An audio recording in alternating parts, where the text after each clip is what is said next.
In 2023, women like Taylor Swift, Beyonce, and even Barbie have dominated everything from headlines to the economy.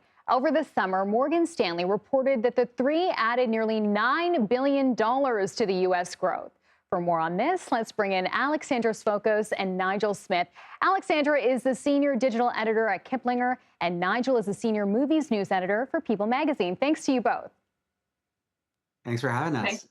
I'm so excited to chat with you guys about this. Alexandra, let's start with you. What makes pop stars like Taylor Swift and Beyonce so incredibly influential? I mean, have we ever seen anything like this before? Not quite. I mean, it has been a pretty remarkable year for both of these women who are really very much at the top of their game. This year, I know we saw from StubHub, they said that the Taylor Swift Eras Tour was actually the biggest tour in the history of StubHub. So, Wow. no, we have not seen anything quite like this.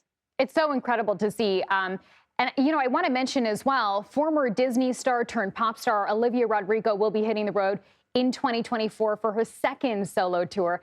There's already so much buzz around this. Can we expect, Alexandra, to see something similar to Taylor and Beyonce, that economic bump that we saw? It might not be quite as big. I'm not sure how much of the reach they have as Taylor Swift and Beyonce, but Olivia Rodrigo is a pretty big star, and we could see this having an impact. And really, what we saw this year with the Beyonce and Taylor Swift tours was localized inflation within the economies wherever the tour was heading. Mm. And this was just based on people who were traveling to go see the shows. They wanted to go with their friends. They would go stay at a hotel. They would book a flight. They would go eat at restaurants, buy the merchandise, and that's really what contributed to this massive economic impact that we saw.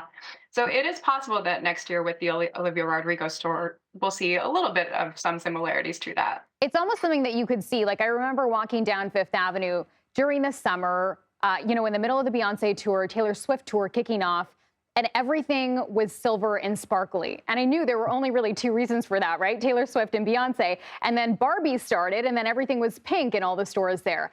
Nigel, Barbie obviously dominating the box office this year. Taylor Swift and Beyonce's concert films, though, also raking in a lot of money. Did these movies help bring women of a certain age or demographic back into theaters?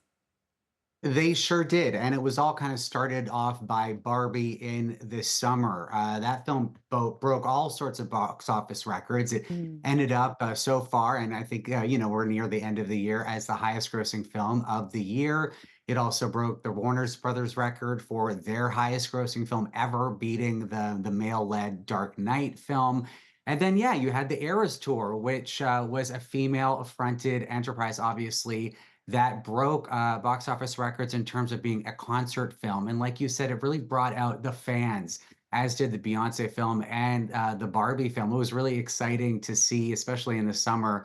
I would go to the movie theaters, to see press screenings and other films after seeing Barbie and loving it. And the entire theater was dressed up in pink because Mhm. that's why everyone was there. And you saw that also. I went to opening night of the Beyonce concert, and everyone, as you said, was in silver. And so what these three films have really done is that they created an event. They weren't just Mm. films that people went to go see to, check them off their list. They were events attended by millions of fans, and they really made a big deal of it, a big deal on social media, and just the world in general was so excited for these three projects. And I also want to ask you, Nigel, about, the role that Barbie movie actually played in this sort of renewed celebration of women in the entertainment industry. There was some really important messaging in that movie.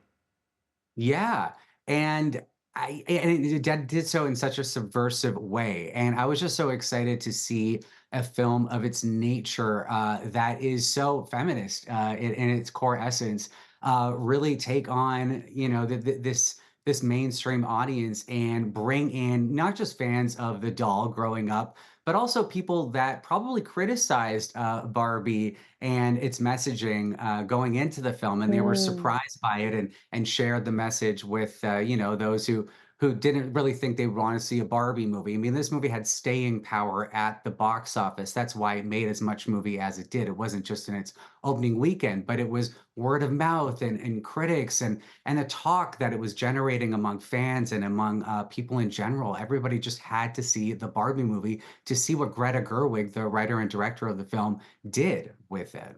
And what I love the most about the movie, not just the female empowerment associated with it, but also just seeing Barbies of different colors for the first time, right? That was really cool, Nigel. Yeah, Greta Gerwig did an amazing job casting it, writing it.